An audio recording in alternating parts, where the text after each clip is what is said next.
जय श्री राम, हर हर महादेव। मैं अधिवक्ता बागेश श्रीवास्तव वाराणसी से पुनः आप लोग के समक्ष उपस्थित हूँ एक नया वीडियो लेकर नए ऊर्जा के साथ। और मुझे विश्वास है कि आप लोग भी ऊर्जावान होंगे।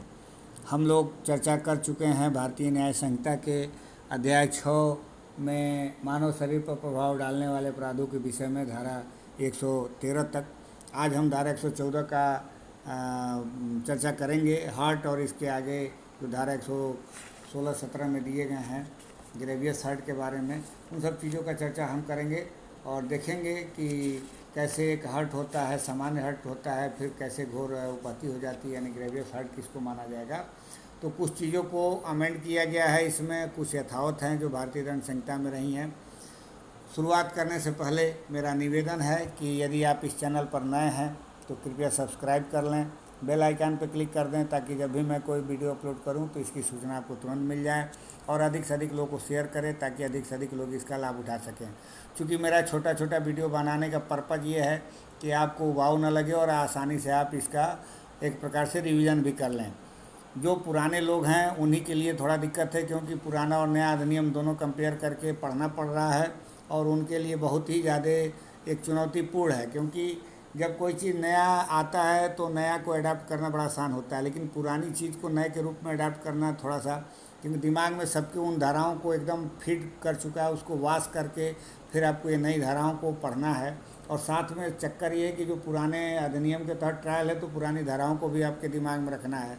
तो जो सामान्य धाराएं हैं लगभग सभी अधिवक्तागण को तो याद हो चुका है, लेकिन कुछ डीप में जाने के लिए ये जो नए अमेंडमेंट हुए हैं, जैसे धारा अभी हम लोगों ने पिछले धारा 111 को पढ़ा, 112 को पढ़ा, 113 को पढ़ा, ये सब नए अमेंडमेंट धाराएं हैं। या अभी आगे चल के जो छिनैती वगैरह है, आप स्नैचिंग वगैरह का जो है वो सब धाराएं बढ़ी हैं, कई चीज़ें इसमें बढ़ी हैं, उसको हम लोग देखते चलेंगे। फिलहाल विषय पर आते हैं। हार्ट क्या है इसके बारे में पढ़ते हैं। इसके बाद घोर उपहति क्या है, यानी कि ग्रेवियस हार्ट क्या है, उसके बारे में हम लोग देखेंगे। तो एक एक करके देखते हैं। धारा 114 बताता है जो इस अध्याय में है, अध्याय 6 में, whoever causes bodily pain, disease or infirmity to any person is said to cause hurt. मतलब ये किस तरीके से बता रहा है कि जो कोई किसी व्यक्ति को शारीरिक पीड़ा, रोग या अंग शैथिल्य कारित करता है वह उपहति कारित करता है या कहा जाता है। अब ये जो धारा है 114 ये सामान्य है। अब इसके आगे तरीके बताए जाएंगे कि किस तरीके से यदि हर्ट किया जाता है तो उसकी सज़ा की ग्रेविटी बढ़ जाएगी। सामान्य यदि हर्ट है तो उसके लिए अब देखिए धारा 115 में ये कहा गया है, उपधारा whoever does any act with the intention of thereby causing hurt to any person or with the knowledge that he is likely to thereby to cause hurt to any person and does thereby cause hurt to any person is said voluntary to cause hurt। मतलब जो ऊपर ये बातें कही गई हैं धारा 114 में, अगर जो वो स्वेच्छा कारित किया जाता है, उपहति कारित किया जाता है तो उसको कहा जाएगा स्वेच्छा उपहति कारित करना। यानी कि जो कोई किसी कार्य को इस आशय से करता है कि उसके द्वारा किसी व्यक्ति को उपहति कारित की जाए, या इस ज्ञान के साथ करता है कि यह संभाव्य है कि वह उसके द्वारा किसी व्यक्ति को उपहति कारित करे और उसके द्वारा किसी व्यक्ति को उपहति कारित करता है तो वह स्वेच्छा उपहति कारित करता है, यह कहा जाता है। अब इसके लिए दंड क्या है इसमें, तो ये बताता है कि whoever except in the case provided for the subsection 1 of section 122 voluntarily causes hurt shall be punished with imprisonment of either description for a term which may extend to 1 year or with fine which may extend to 10,000 rupees or with both। देखिए ये जो धारा 122 की बात करता है तो 122 में ये कहा गया कि यदि किसी को प्रकोपन द्वारा मतलब उसको वो किया जाता है, घोर उपहति या उपहति कारित किया जाता है, तो उस दशाओं को छोड़कर, मतलब अगर जो धारा 122 में जो दशाएं दी गई, यानी कि अगला जो एग्री पार्टी है, एग्री पार्टी द्वारा ही कोई घोर प्रकोपन दे दिया जाए, यानी कि उसको जो एक प्रकार से उत्तेजित कर दिया जाए, उत्प्रेरित कर दिया जाए और उसके कारण से अभियुक्त द्वारा किसी को मारा पीटा जा रहा है तो धारा 122 की श्रेणी में आएगा। अगर जो उस श्रेणी में नहीं आता है तब यहाँ पे ये कह रहा है कि जो कोई धारा 122 की उपधारा 1 के अधीन उल्लंघित मामले के सिवाय स्वेच्छापतिकारित करता है वह दोनों में से किसी भांति के कारावास से जिसकी अवधि 1 वर्ष तक की हो सकेगी या जुर्माने से जो 10,000 तक का हो सकेगा या दोनों से दंडनीय होगा। या 10,000 रुपया शब्द जो है नया अमेंड किया गया है, पिछले धारा 323 में ऐसा नहीं था, इसमें ये बढ़ा दिया गया है। अब ग्रेवियस हर्ट क्या होता है इसको देख लेते हैं। The following kinds of hurt only are designated as grievous namely. अब ग्रेवियस के अंतर्गत क्या क्या आता है, अगर जो इस तरीके से किया गया है तो देखिए इसमें क ख ग यानी ABCDEFGH तक जो बातें कही गई हैं। अब देखिए पिछले धारा में 20 दिन का था, यहाँ 15 दिन कर दिया गया है, तो ये थोड़ा सा अमेंडमेंट है। ये कह रहा है कि पहला वाला इमेस्कुलेशन यानी कि पुंसत्हरण, किसी का जैसे ऐसा कोई लिंग वगैरह काट देना या कुछ इस तरीके का इंजेक्शन दे देना जिससे कि उसका जो है पुंसत्हरण हो जाए। दूसरा ये कह रहा है कि permanent privation of the site of either I, मतलब दोनों में से किसी नेत्र की दृष्टि का स्थायी विच्छेद। फिर कह रहा है permanent privation of the hearing of either year, मतलब कि दोनों में से किसी भी कान की श्रवण शक्ति का स्थायी विच्छेद। Privation of any member of joint, मतलब ये कह रहा है कि किसी भी अंग या जोड़ का विच्छेद। फिर उसके बाद से कह रहा है कि destructions are permanent impairing of the powers of any member or joint. ये कह रहा है कि किसी भी अंग या जोड़ की शक्तियों का नाश या स्थायी ह्रास। फिर उसके बाद से कह रहा है कि परमानेंट डिसफिगरेशन ऑफ द हेड और फेस, मतलब कि सिर या चेहरे का स्थायी विद्रुपीकरण। फिर उसका कह रहा है कि फ्रैक्चर और डिसलोकेशन ऑफ ए बोन और टूथ, मतलब कि अस्थि या दांत का भंग या विसंधान किया जाना। और उसके बाद कह रहा है कि any hurt which endangers life or which causes the sufferers to be during the space of 15 days in sir bodily pain are unable to follow his ordinary pursuits। अब जो इसमें जो अमेंडमेंट किया गया है, जो धारा 324 वगैरह हम लोग देखते थे वहाँ पे 320 में जो बताई गई थी ग्रेवियस हर्ट क्या है, तो ग्रेवियस हर्ट के बारे में वहाँ 20 दिन तक का वो सफ़र की बात कहा गया था। यानी कि कोई उपहति जो जीवन को संकट में डालती है या जिसके कारण उपहत व्यक्ति 15 दिन तक तीव्र शारीरिक पीड़ा में रहता है या अपने सामान्य कामकाज को करने में असमर्थ रहता है, ये बात 20 दिन कही गई थी भारतीय दंड संहिता में। इसको घटा करके यहाँ 15 दिन कर दिया गया है। तो क्या होगा, वो ग्रेवियस की श्रेणी में माना जाएगा। ये जो कंडीशन दिए गए हैं 1 2 3 4 5 6 7 8 कंडीशन, उन कंडीशनों में से कोई भी एक कंडीशन यदि याद आता है तो वह घोर उपहति की श्रेणी में आएगा। अब इसके लिए दंड क्या है, तो धारा 117 में दंड की बात करता है। ये कह रहा है कि voluntary causing grievous hurt, whoever voluntary causing hurt if the hurt which he intends to cause or knows himself to be likely to cause in grievous hurt and if the hurt which he causes is grievous hurt is said voluntarily to cause grievous hurt। अब explanation कर रहा है कि explanation a person is not said voluntarily to cause grievous hurt except when he both causes grievous hurt and intends or knows himself to be likely to cause grievous hurt, but he is said voluntarily to cause grievous hurt if intending or knowing himself to be likely to causes grievous hurt of one kind, he actually causes grievous hurt of another kind। अब जो धारा 117 का उपधारा 1 और explanation है, ये बताता है कि कैसे वॉलेंटरीली जो है स्वेच्छा घोर उपहति कारित करना कहा जाएगा।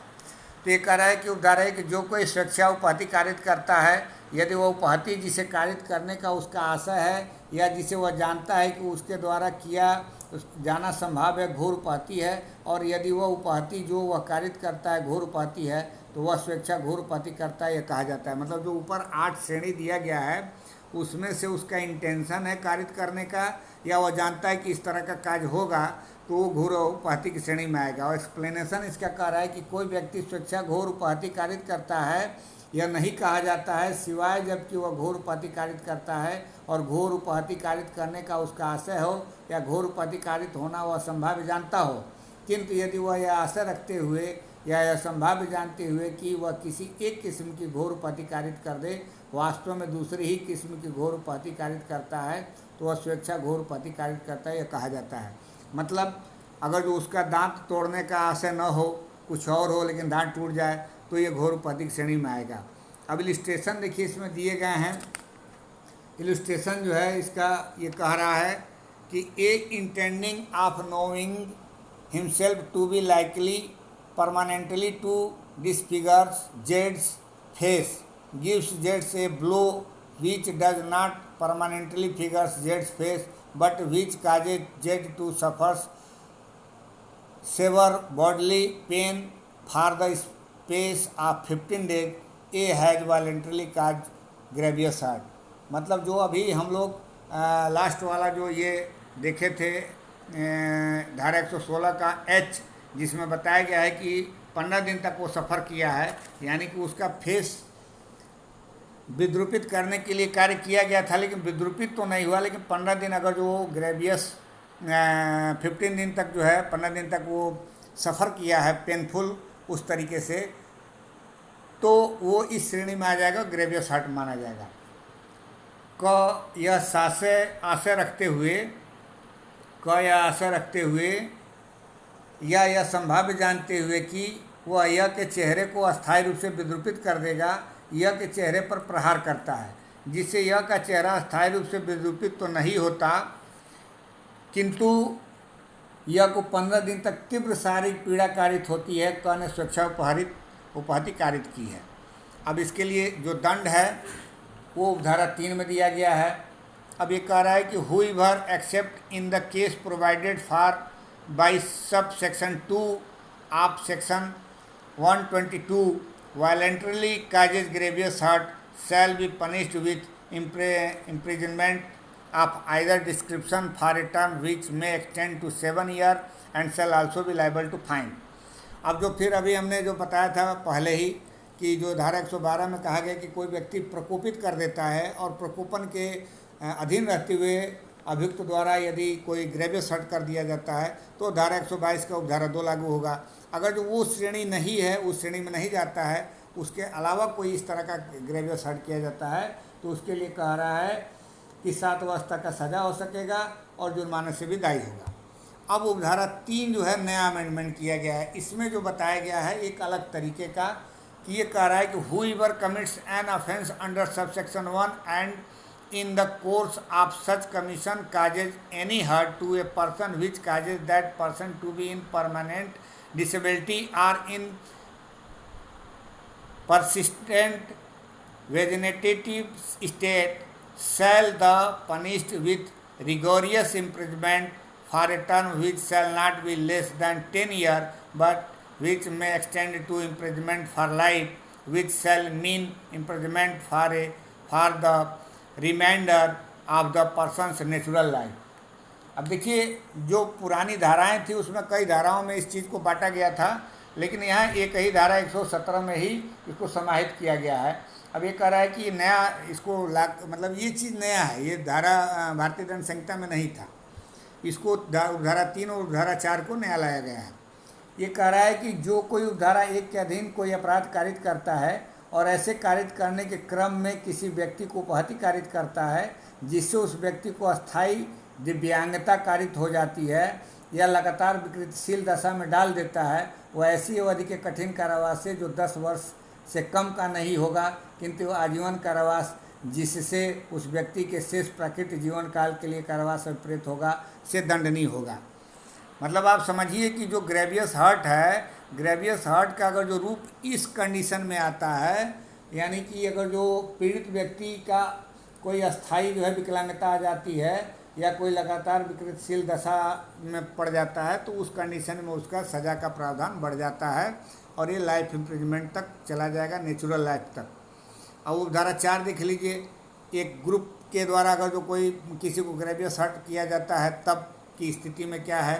When A group of 5 or more persons acting in concert causes grievous hurt to a person on the ground of his race, caste or community, sex, place of birth, language, personal belief or any other similar ground, each member of such group shall be guilty of the offence of causing grievous hurt and shall be punished with imprisonment of either description for a term which may extend to 7 years and shall also be liable to fine। मतलब यदि कोई व्यक्ति, यहाँ पे देखिए vicarious absolute liability की बात कर रहा है, विकेरियस लायबिलिटी की बात कर रहा है कि जहाँ 5 या अधिक व्यक्तियों के समूह द्वारा सामान्य का मति से कार्य करते हुए किसी व्यक्ति को उसके मूल वंश, जाति या समुदाय, लिंग, जन्म स्थान, भाषा, व्यक्तिगत विश्वास या किसी अन्य समरूप आधार पर घोर उपहति कारित की जाती है, वहाँ ऐसे समूह का प्रत्येक सदस्य घोर उपहति कारित करने के अपराध का दोषी होगा और दोनों में से किसी भांति के कारावास से, जिसकी अवधि 7 वर्ष तक की हो सकेगी, दंडनीय होगा और जुर्माने का भी दायी होगा। जैसे मान लीजिए 5 लोग हैं, 2 लोग मार रहे हैं, पीट रहे हैं, 3 लोग मार रहे हैं, 2 लोग इस बात के लिए खड़े हैं वहाँ कि कोई आएगा तो हम लोग सूचना दे देंगे, भैया तुम लोग सभी लोग भागो, कोई पुलिस आ रही है। चाहे मतलब एक प्रकार से संगठित होकर के यदि 5 या 5 से अधिक लोग व्यक्ति किसी व्यक्ति को ग्रेवियस हर्ट कर रहे हैं तो भले ही कोई एक व्यक्ति द्वारा ही क्यों ना मारा जा रहा हो, वहाँ पे ये नहीं देखा जाएगा कि एक व्यक्ति द्वारा ज़्यादा मारा गया है तो वो व्यक्ति ज़्यादा इसके लिए लायबल हो, बाकी लोग के द्वारा नहीं। यहाँ सबकी जो है ज्वाइंट लायबिलिटी बन जाती है और विकेरियस लायबिलिटी के साथ साथ ज्वाइंट लायबिलिटी भी बनती है और सेल्फ लायबिलिटी भी बनती है। तो इस प्रकार हम लोग, चूँकि वीडियो लंबा होगा, छोटे छोटे वीडियो में करके मैं चाह रहा हूँ कि सभी टॉपिक कंप्लीट हो जाए, इसलिए इस वीडियो को मैं विराम दूंगा। बेयर एक्ट आप लोग जरूर एक बार पढ़िएगा। ये जो उपधाराएँ 2 बढ़ी हैं और उसमें जो 10,000 का बढ़ गया है और इसमें जो घटा करके 20 दिन से 15 दिन कर दिया गया है, ये एक प्रकार से परीक्षाओं में कीवर्ड का काम करता है। जो नए नए एग्ज़ाम अभी सामने फेस करने वाले लोग हैं, जो विद्यार्थी हैं, परीक्षार्थी हैं, उनके लिए यही कीवर्ड काम आएगा कि कहाँ 15 दिन की व्यवस्था हो गई है, कहाँ 10,000 का बढ़ा दिया गया है रुपया और कहाँ नई धाराएँ जोड़ दी गई हैं और धाराएँ जोड़ दी गई हैं। बाकी जो प्रैक्टिशनर है वो तो लड़ते भिड़ते अपना काम चला लेगा, लेकिन जो खासकर तैयारी में लगे हुए हैं उनके लिए कीवर्ड ज़्यादा काम करेगा। इसलिए मैं पुनः रिक्वेस्ट कर रहा हूं कि आप लोग अधिक से अधिक लोगों को शेयर करिए। कोई भी एक वीडियो देखकर लाभान्वित हो जाएगा तो मेरे लिए वीडियो बनाना सफल हो जाएगा। मिलते हैं अगले वीडियो में, तब तक के लिए इजाज़त दीजिए। धन्यवाद।